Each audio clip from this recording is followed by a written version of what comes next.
Assalamualaikum warahmatullahi wabarakatuh. Jumpa lagi bersama saya Adi di channel Ngulik Sejarah. Dan pada video kali ini saya akan kembali lagi membacakan suatu kisah misteri nih teman-teman. Kali ini berjudul tentang sebuah kisah misteri tetangga sebelah. Cerita kali ini ditulis oleh Om Ras ya teman-teman. Nantinya kalian juga bisa mengunjungi thread beliau secara langsung. Yuk daripada kita lama-lama, kita langsung saja menuju ke ceritanya. Namun untuk kalian yang belum subscribe channel ini dan nyalakan tombol lonceng notifikasinya agar kalian tidak ketinggalan video terbaru selanjutnya dari channel ini. Yuk langsung saja kita mulai ceritanya.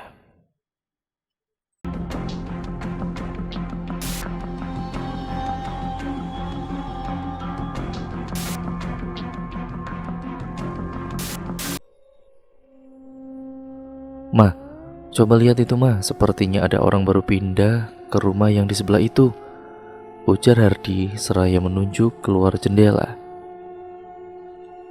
Ibunya yang bernama Bu Ramai itu pun ikut mengintip melalui jendela yang menghadap langsung ke rumah sebelah.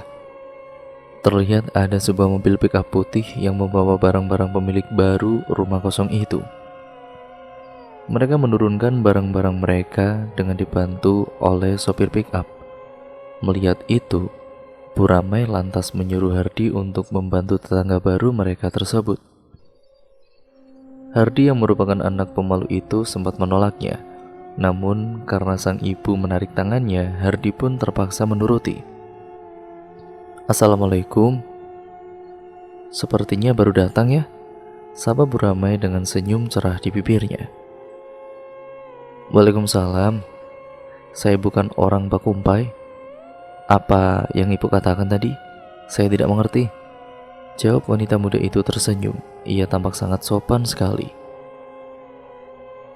Oh aduh, aku kira kalian ini sama-sama orang Pakumpai. Maaf ya, kataku tadi, apa kalian ini baru pindah ke sini? Kata Bu Ramai langsung berbahasa Banjar meski sangat kaku, hingga terdengar seperti seseorang yang sedang marah. Oh iya Bu, kami baru saja pindah kemari hari ini. Semoga bisa jadi tetangga yang akur ya Bu, jawab wanita itu tersenyum ramah. Bu Ramai mengangguk. Ia kemudian mendorong Hardi untuk segera ikut membantu menurunkan barang-barang tetangga baru mereka itu.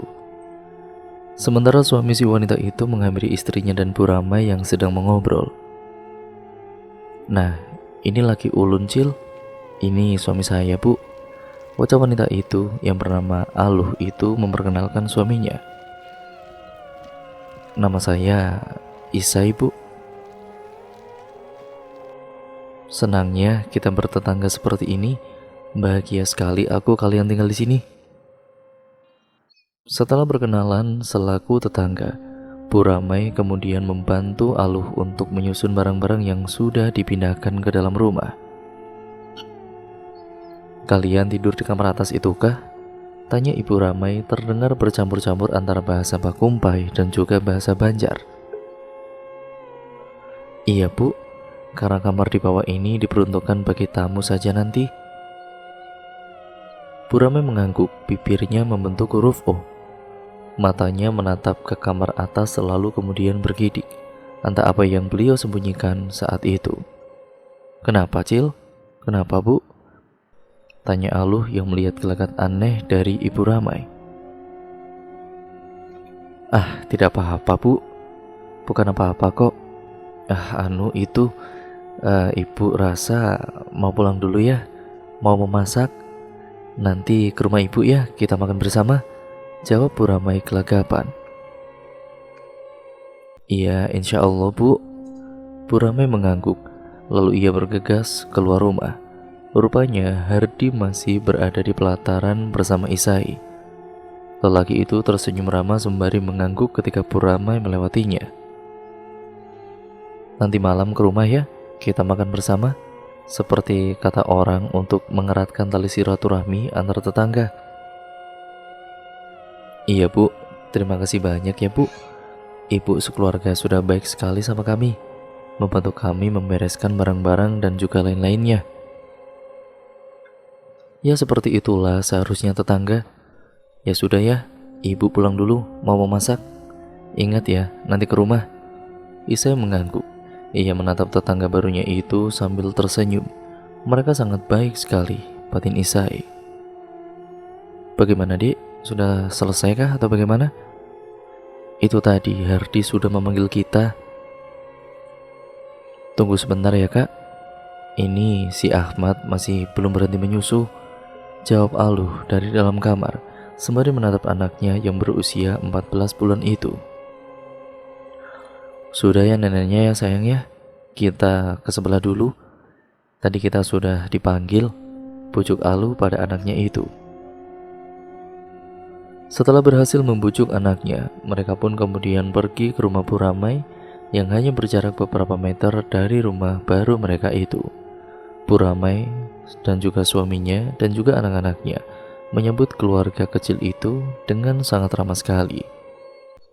Di ruang tengah sudah terhidang beberapa macam makanan yang sangat menggugah selera. Mereka makan tanpa meja dan kursi atau lesehan, sambil sesekali bercerita tentang kehidupan mereka masing-masing. Makanan yang terhidang antara lain gagan pucuk Jawa Basantan, iwak karing talang asam pedas, bakar umbut munau, dan juga sambal terasi bakar. Makanan sederhana yang sangat nikmat rasanya. Isai dan juga Aluh tampak lahap sekali makan. Begitu juga dengan keluarga Puramai. Setelah selesai makan, Hardi, Isai, Aluh, Puramai, dan juga Pak Adul mengobrol banyak hal pada kala itu, sementara Ahmad bermain bersama Anissa yang merupakan adiknya Hardi. Namun ketika Isai membahas tentang rumah baru yang mereka tempati itu, keluarga Puramai langsung terdiam dan juga saling pandang. Mereka sepertinya tahu sesuatu, namun tidak ingin menceritakannya, walau sudah dikorek-korek oleh Isai. Namun, tetap saja mereka tidak mau menceritakan apa-apa tentang rumah itu. Tetangga kita itu sepertinya menyimpan sesuatu rahasia tentang rumah kita ini, Dek, ujar Isai saat mereka sudah berada di rumah. Mungkin perasaanmu saja kali, Pak. Sementara di rumah Puramai, tidak apa-apa mereka tinggal di rumah itu, Ma. Aku kasihan sama anak mereka. Ya bagaimana ya, intinya aku benar-benar kasihan sama anak mereka, ujar Anissa menatap ibunya yang masih mencuci piring kotor. Diam aja Laris, jangan terlalu memikirkan yang tidak-tidak. Memangnya kamu mau kalau rumah itu kembali kosong? Tanya Puramai menoleh pada anaknya dengan mata melotot. Anissa menggelek. Bulu di tubuhnya seketika merinding. Tidur duluan ya, Mah, pamit Anissa sebelum pergi tidur. Aku tulak lah, pamit Isai pada istrinya yang masih menyusui Ahmad. Iya, hati-hati. Kamu mau makan apa nanti? Biar aku masakan. Aku ingin ayam masak asam saja seperti biasanya, Dek. Iya. Tidak beberapa lama setelah Isai pergi, Ahmad pun tertidur. Sama seperti kebanyakan emak-emak pada umumnya, yang menjadikan momen tidur anak menjadi sebuah kesempatan besar untuk mengerjakan pekerjaan rumah tangga.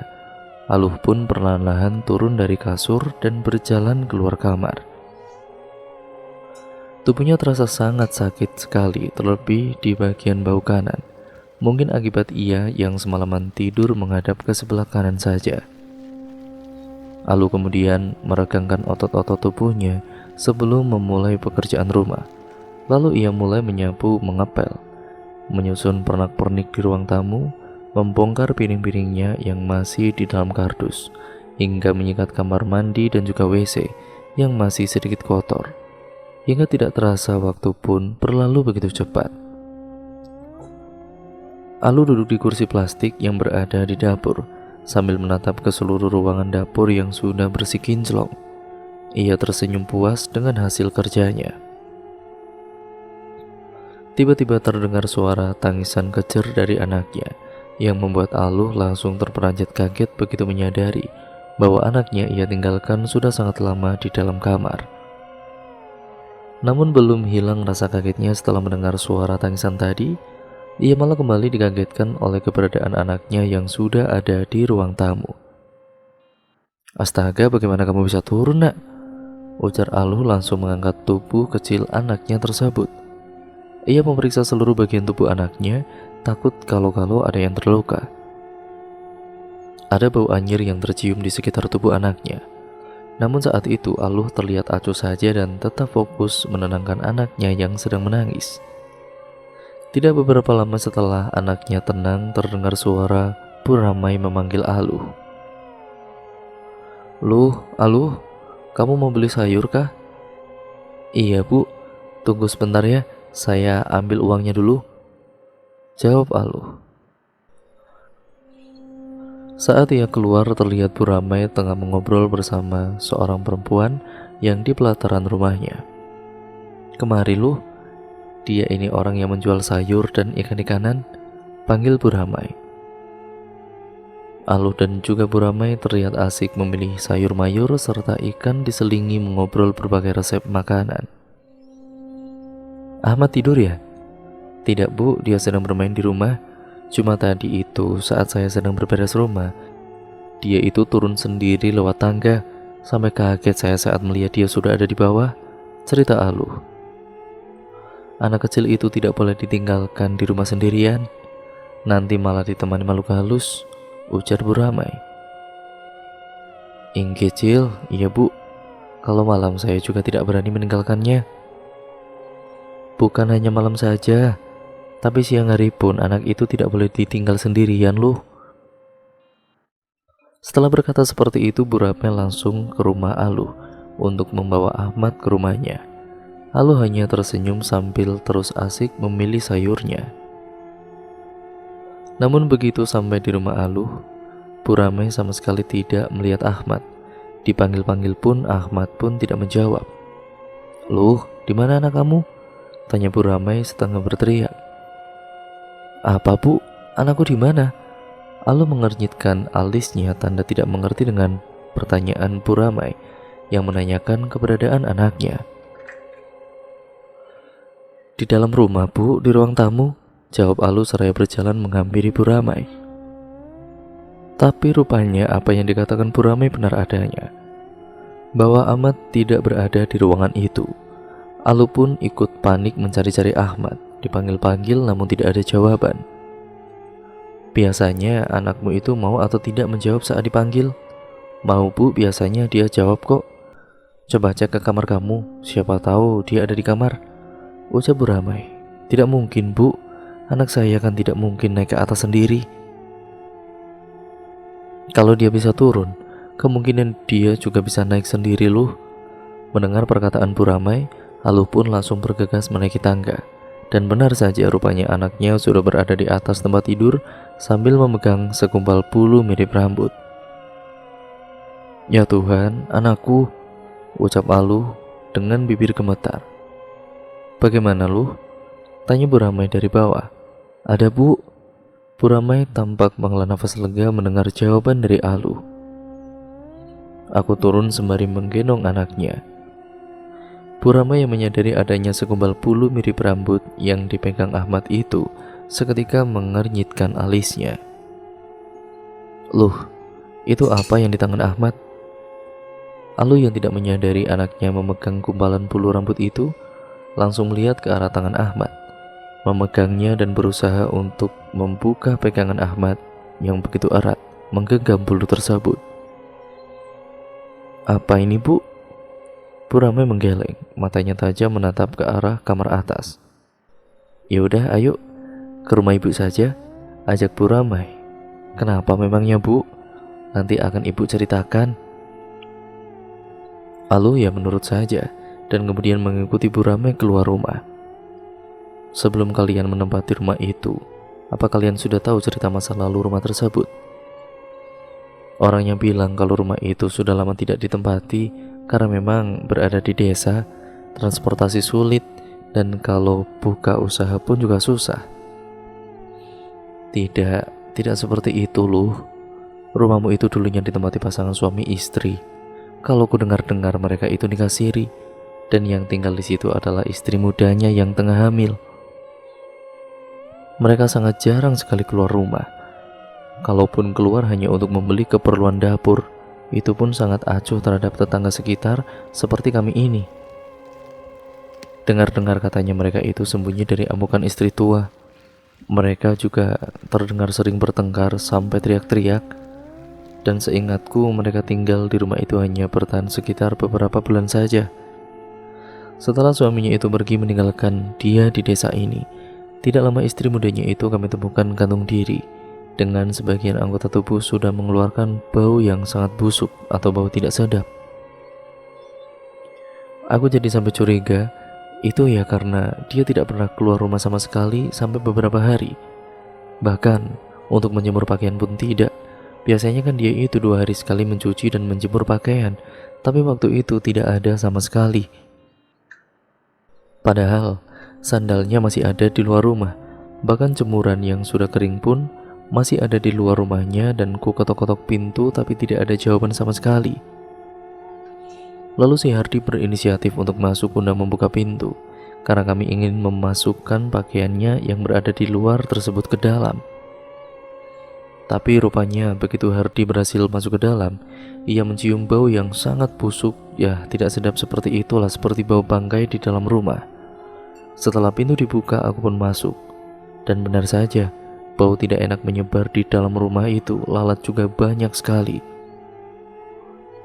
Saat itu aku mencoba naik ke kamar atas untuk memeriksa barangkali ada bangkai kucing atau bangkai tikus yang mati di atas, karena lalat-lalat itu berterbangan dari sana.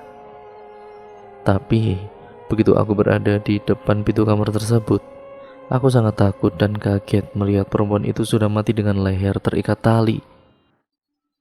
Itu pertama kalinya aku melihat mayat bunuh diri dengan mata kepalaku sendiri. Rasanya sangat takut, perutku mual, kepalaku mendadak pening. Aku hampir pingsan saat itu. Cerita Buramai dan Alu pun mendengarkan dengan seksama cerita Buramai itu. Alisnya pun tampak berkerut. Mayatnya lalu dimakamkan di pemakaman umum desa. Karena kami selaku warga desa sama sekali tidak mengetahui asal-usul perempuan itu, dan sampai saat ini tidak ada orang yang mencarinya.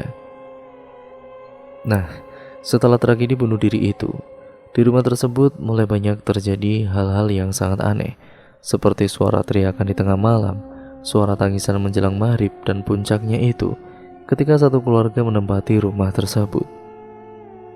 Si suaminya itu seorang guru, dan istrinya ini seorang ibu rumah tangga yang mengasuh 2 orang anak. Anak pertama mereka laki-laki, kalau tidak salah usianya 7 tahunan, dan anak bungsunya itu sekitar 2 tahunan. Awalnya tidak ada yang terjadi, semuanya berjalan seperti biasa. Bahkan suara-suara aneh dan kejadian ganjil pun tidak ada lagi. Ya mungkin karena sebelumnya rumah itu sudah dibersihkan. Tapi ketika istri guru ini mulai membuka usaha kecil-kecilan, berjualan pentol dan gorengan, dia kan lebih sering berada di luar rumah, sementara anaknya yang 2 tahun itu dibiarkan di dalam kamar sendirian.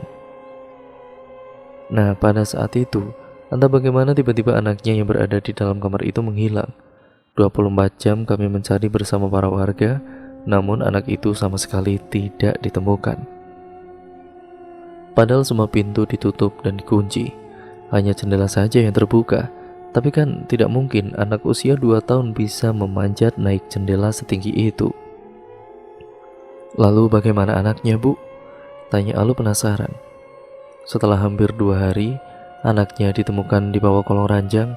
Di tubuh anak itu banyak lendir dan juga bau tubuhnya juga anyir sekali. Anak itu benar-benar lemas dan langsung dibawa ke rumah sakit kota pada kala itu. Lalu setelah itu, ibu dan juga kedua anak tersebut tidak pernah lagi kembali ke desa ini. Kata suaminya, mereka terus pulang ke kampung istrinya. Lalu tidak lama setelah itu, suaminya juga pindah dari sini. Lalu rumah itu kosong sampai kemudian kalian menempatinya. Makanya tadi itu aku sangat panik saat kamu tinggalkan anakmu di rumah sendirian. Jadi maksud ibu, rumah yang kami tempati sekarang ini menjadi angker setelah kasus bunuh diri itu? Iya, ada orang yang tahu, orang yang paham dan bisa berkomunikasi dengan yang halus seperti itu. Mengatakan kalau sebelum bunuh diri perempuan itu sudah diancam dengan serangan santet. Oh, mungkin karena ancaman itu yang membuatnya bunuh diri ya, Bu? Iya. Alu dan juga Bu Ramai terdiam. Apakah setelah keluarga yang ibu ceritakan pindah tadi, rumah itu sudah dibersihkan lagi, Bu? Sudah, tapi sepertinya rumah itu tetap saja begitu. Anakku yang perempuan itu sampai takut untuk tidur sendiri karena sering mendengar suara teriakan dari rumah itu. Saya jadi merinding, Bu, ujar Alu seraya mengusap tangannya. Bu Rame mengangguk, matanya menatap ke arah rumah tersebut. Tampaknya rumah itu akan kembali kosong lagi, pikir Bu Ramai. Sebaiknya kamu tidur di sini saja malam ini. Aku takut terjadi apa-apa pada anakmu. Jadilah Alu dan juga Ahmad menunggu Isai pulang di rumah Bu Ramai. Saat Isai datang, ia sangat kaget dengan keberadaan istrinya dan anaknya yang berada di rumah Bu Ramai. Pantas saja perasaanku sejak awal sangat tidak nyaman saat pindah ke rumah itu, ujar Isai. Lalu bagaimana sekarang? Tidak enak kan kalau kita numpang lama di sini? Nanti aku akan coba cari orang yang bisa membersihkan rumah itu. Tapi untuk sementara kita jangan ke situ dulu. Mohon izin ya, Bu. Itu pun kalau Ibu berkenan. Kami bertiga ikut menginap di sini untuk sementara waktu. Ya, sementara saya mencari orang yang bisa membersihkan rumah itu. Iya, tentu boleh. Jangan sungkan-sungkan. Kami malah senang kalau kalian di sini, jawab Bu Ramai dan juga suaminya bersamaan. Terima kasih banyak ya, Bu. Kami selaku orang yang tinggal di dekat rumah itu sangat terganggu dengan hal-hal aneh yang selalu terjadi di rumah tersebut. Mengharap pemiliknya membersihkan rumah itu sepertinya sudah tidak bisa diharapkan. Ya, karena beberapa kali dibersihkan, tapi keadaan rumah itu tetap saja tidak berubah. Jadi, kalau memang kalian mau tetap tinggal di sini dan membersihkan rumah itu, kami sangat senang dan kami akan membantu sebisa kami. Singkat ceritanya, setelah beberapa hari, akhirnya Isai berhasil menemukan orang yang bisa membersihkan rumah itu. Beliau adalah seorang laki-laki yang berusia 45 tahunan. Beliau juga merupakan seorang pengajar silat bagi anak-anak dan juga ahli dalam pengobatan non-medis. Kita sebut saja nama beliau Amang Rusdi. Saat Amang Rusdi masuk ke dalam rumah itu, matanya langsung tertuju pada tangga rumah. Amang Rusdi langsung mengambil botol air dari dalam tas hitamnya. Beliau menciprat-cipratkan air itu ke setiap sudut ruangan bawah. Lalu setelah bagian bawah selesai, beliau pun kemudian melanjutkan ke bagian atas. Di bagian atas itulah beliau duduk sangat lama sekali, tepat di tengah-tengah kamar. Untuk sesaat rumah terasa berayun, namun itu hanya sebentar saja. Setelahnya Amang Rusdi turun ke bawah di mana Isai sudah menunggu. Beliau meminta agar Isai mencarikan sesuatu yang tidak disebutkan namanya. Pada malam itu Hardi dan Pak Adul juga ikut ke rumah sebelah untuk melihat jalannya ritual pembersihan rumah tersebut. Mereka berdua membantu sebisanya. Namun oleh Amang Rusdi mereka bertiga disuruh untuk menunggu di bawah sementara beliau melakukan ritual di atas itu. Berjam-jam mereka bertiga menunggu tanpa tahu apa yang dilakukan oleh Amang Rusdi di atas sana.